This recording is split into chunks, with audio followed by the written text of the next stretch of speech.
बिहार की राजनीति में इस वक्त जो चल रहा है वो सिर्फ एक इस्तीफा या पद परिवर्तन की कहानी नहीं है।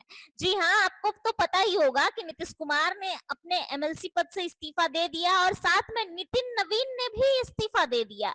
आज इसी पर बात होगी क्योंकि ये सत्ता संतुलन और समय की रणनीति का खेल है। एक तरफ एनडीए जो ऊपर से मजबूत दिखता है, दूसरी तरफ अंदर खाने उड़ते सवाल। जी हाँ, और इन सब के बीच है एक नाम, नीतीश कुमार। और सवाल है कि क्या वाकई एनडीए में सब कुछ ठीक है या फिर कुछ बड़ा होने वाला है। मामला क्या है, चलिए आइए विस्तार से समझते हैं। खबर ये आई कि नितिन नवीन का इस्तीफा पहले टल गया। जी हाँ, सूत्रों के हवाले से जो खबर आई उसमें साफ पता चल रहा था कि नितिन नवीन का इस्तीफा टाल दिया गया। फिर अचानक से उन्होंने इस्तीफा दे दिया और कहलवाया कि हमने तो इस्तीफा भैया रविवार को ही दे दिया था। लेकिन सच्चाई क्या है अभी किसी को नहीं पता, लेकिन सूत्र बता रहे हैं कि ऑनलाइन इस्तीफा उन्होंने दिया है और उन्होंने कहा कि आप मेरे इस्तीफे पत्र को संडे का बता दीजिए। और इसी के साथ चर्चा तेज हो गई कि क्या नीतीश कुमार भी जल्द सीएम पद छोड़ सकते हैं। याद रखिए, बिहार की राजनीति में सीधी बात नहीं चलती। जी हाँ, बिहार की राजनीति सीधी नहीं चलती। यहाँ हर चाल 2 कदम आगे सोचकर चली जाती है। इसीलिए सवाल आज बहुत सारे हैं और पहला सवाल यही है कि इस्तीफा क्यों टला। क्या इसके पीछे का कारण है? अगर सब कुछ सामान्य था तो इस्तीफा टालने की जरूरत क्यों पड़ी थी? इसका सीधा मतलब क्या है? क्या एनडीए के अंदर टाइमिंग को लेकर मतभेद था?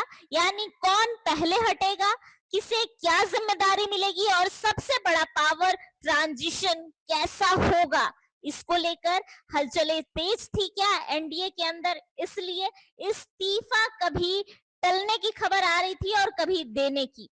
कौन पहले हटेगा इसको भी लेकर बहुत सारे वाद विवाद हुए हैं एनडीए में। और दूसरा सवाल इसी को लेकर है कि क्या नीतीश कुमार सच में सीएम पद छोड़ेंगे या फिर पलट जाएंगे। क्योंकि नीतीश कुमार की राजनीति को अगर आप प्यार से समझते हैं, ध्यान से समझते हैं, तो एक बात साफ है, वो कभी भी बिना बैकअप प्लान के फैसला नहीं लेते। अगर वो हटेंगे तो दो ही कारण होंगे, केंद्र की रणनीति में एंट्री यानी कि राज्यसभा दिल्ली रोल करना और एनडीए के भीतर नया पावर बैलेंस सेट करना।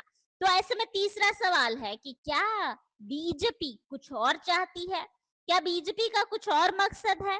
यहाँ सबसे अहम रोल बीजेपी का ही है और बीजेपी के लिए बिहार सिर्फ एक राज्य नहीं, 2029 की रणनीति का केंद्र है। पार्टी चाहती है मजबूत चेहरा, स्थिर सरकार और साफ मैसेज की लीडरशिप। यानी लीडरशिप ऐसा कि सीधे कमान बीजेपी के हाथ में हो, आरएसएस के हाथ में हो। यही वजह है कि नितिन नवीन जैसे ही फैसले जो आते हैं, लेते हैं, वो अचानक ही हो जाते हैं, प्लानिंग के साथ होते हैं। और चौथा सवाल कि क्या एनडीए में सब ठीक है।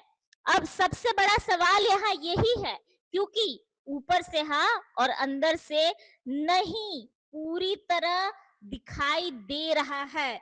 जी हाँ, अंदर खाने का ना बिहार की जनता को समझ आ रहा है। संकेत क्या है, इस्तीफे की टाइमिंग पर असमंजस, ये पहला संकेत। दूसरा है सीएम पद को लेकर लगातार अटकले और बीजेपी और जदयू के बीच साइलेंस नेगोशिएशन। इसका मतलब एनडीए में सब कुछ कंट्रोल में है लेकिन कंफर्ट में नहीं। यही है आज का सबसे बड़ा निष्कर्ष, क्योंकि हम आपको बता रहे हैं कि नैरेटिव तो सेट है, पब्लिक नैरेटिव स्थिर है, लेकिन जो पार्टी का नैरेटिव है वो स्थिर नहीं है, कंफर्ट जोन में नहीं है। बिहार में इस समय 3 लेयर पर खेल चल रहा है।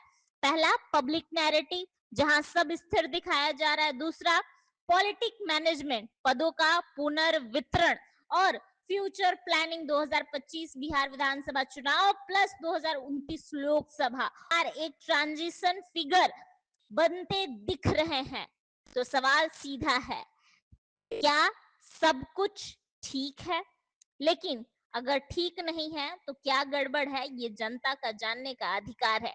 ठीक है लेकिन पूरी तरह नहीं, ये तो समझ आ रहा है, लेकिन क्या बात है ये अभी तक किसी को नहीं समझ में आ रहा है, और सबसे बड़ा संकेत यही है, जब इस्तीफा टाइमिंग के हिसाब से टलने लगे तो समझ जाइए, राजनीति में सिर्फ पद नहीं, पावर की स्क्रिप्ट लिखी जा रही है।